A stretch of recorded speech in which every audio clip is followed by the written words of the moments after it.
My family and I are probably the biggest skeptics in the world, which is why I can't explain what happened that day. I went downstairs and my brother was in the kitchen. I grabbed a water and asked him if he believed in ghosts. He shook his head, but told me a story about something that he thinks may seem paranormal. I looked at him and asked, "Did you ever try to scare me when I came home from school?" I planned on asking that question to follow with my story. Once he said no, it somehow calmed me down, and I wasn't going to bring anything else up because I thought it was some kind of closure. He continued by saying, "But all I did was shoot a Nerf gun bullet at you while you were on the computer." I wish he hadn't said that, because that wasn't what happened to me in 7th grade. I do remember him shooting a Nerf gun at me, but it felt insignificant compared to what I was about to tell him. The incident happened when I had just started the new school year. I came home that day and went to my bedroom, where I set up my bed and put in my earbuds to watch YouTube videos. My mom called to tell me that my brother would be leaving soon to go to a friend's house. My parents also worked late, which meant I would be home alone. I was a very quiet kid when no one was around because I always had this fear that someone might be in the house with me. If I didn't make much noise, they couldn't find me, right? Little did I know that suspicion might have been true. I paused my YouTube video and headed to the bathroom. My house has a very weird layout, so I'll try to explain the important parts of the story. If you were in my bathroom facing the door, you could step out, take a left, and my brother's room would be to your right at the end of a short hallway. If you went right, you'd reach the stairway that went down to a platform in the middle, then continued downward toward the main entrance of the house. We also had an alarm that would announce if any doors or windows were opened. I was in the bathroom, just about to flush the toilet, when I heard a loud thud coming from my brother's room. I assumed he was getting ready to leave for his friend's house, so I flushed the toilet and got up to wash my hands. But there were no more noises. The house felt still, but I had this eerie feeling that I was being listened to. Something felt wrong. I walked over to the bathroom door and locked it. My stomach started to ache from fear. I felt like I was just being paranoid, but I also couldn't shake that weird feeling in my gut, so I waited for another noise. I didn't have my phone on me, so I couldn't text my brother. There was a house phone, but it made loud noises when you dialed, so I didn't want to risk it. Then I heard talking. It was definitely coming from my brother's room, but that wasn't my brother's voice, and it couldn't have been my dad's. The muttering was deep and low, and it sent shivers down my spine. I could make out some distinct S or T sounds, but I couldn't understand what it was saying. A slow pounding noise started, getting closer and closer to me. It came out of my brother's room and moved toward the bathroom door. It stopped right outside. I threw myself away from the door and stood near the window, hoping that if it burst open, I could escape. I was a weak 7th grader, so fighting wasn't an option. I covered my mouth to stop breathing loudly, in case they didn't know I was in the bathroom. After a few moments, I heard the pounding move toward the stairway, and then stop. There was a loud crash from what I thought was the middle platform of the stairs, and then another at the bottom. The muttering stopped, and I heard the door open and close, followed by the alarm going off for the door. I didn't know if it was safe, but I made my way to the door and rested my hand on the doorknob. To my left, near the floor, was a small laundry chute that led to the laundry room. It would usually take over 30 seconds for someone to get from the main floor to the laundry room, But about 10 seconds after the door opened and closed, a vicious jabbing noise came from the small laundry chute door. I stood there in shock, unsure of what to do. It sounded like someone was jabbing a broom handle into the chute door. The door vibrated from the force, but it didn't bust open. Then it stopped. I waited in the bathroom for what seemed like an eternity before I crept quietly back to my room to call my parents. No one picked up, so I waited until they got home, holding my bedroom door handle to make sure no one could get in, since my door didn't have a lock. When my parents got home, they didn't believe me. Soon after, my brother arrived, and he doubted me as well. But when I told this story to him again, his mouth dropped. He then shared that he used to hear strange noises coming from the attic, which was accessible through his bedroom. I'll never forget that day. My brother and I still can't figure out who or what it was. I try not to think too hard about it, but I still want to know. My name is Alyssa. I was 16 years old at the time, living with my mom in a cramped Bronx apartment. Living in the Bronx was definitely an experience, though not a good one. There were always sketchy characters around, and it was usually scary to walk alone at night. Our apartment was small, and we had creepy neighbors. One neighbor in particular stood out.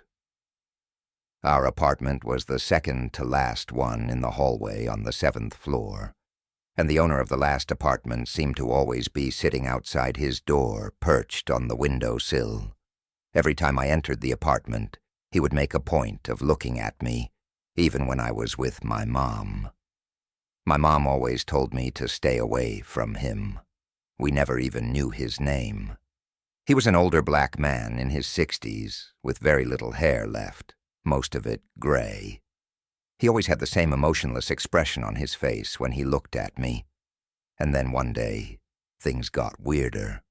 Every time I saw him in the hall, he would say hi to me, but he would also call me by my name. I had no idea how he knew my name, and I never asked. One night, my mom was working the night shift, so I'd be home alone. I came home at around 9 p.m., and the neighbor, as usual, was sitting on the windowsill.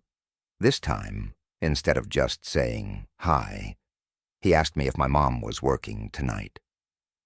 I cringe when I look back at how stupid I was, but I foolishly nodded yes. He didn't say anything else after that.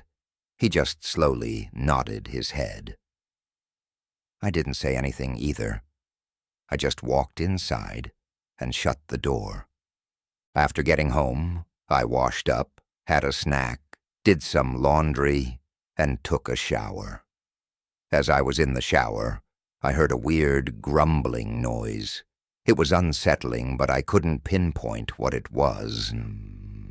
I got out of the shower, concerned that someone might be in the apartment. I heard a similar noise again, this time coming from my bedroom.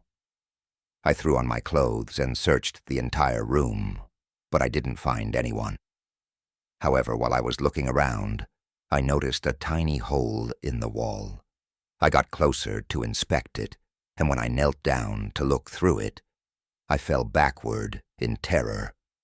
Someone was looking back at me through the hole.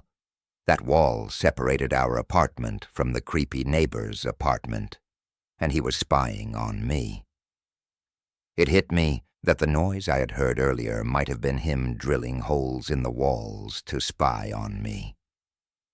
I called my mom immediately to tell her, and while I was on the phone with her, I heard knocks on the apartment door.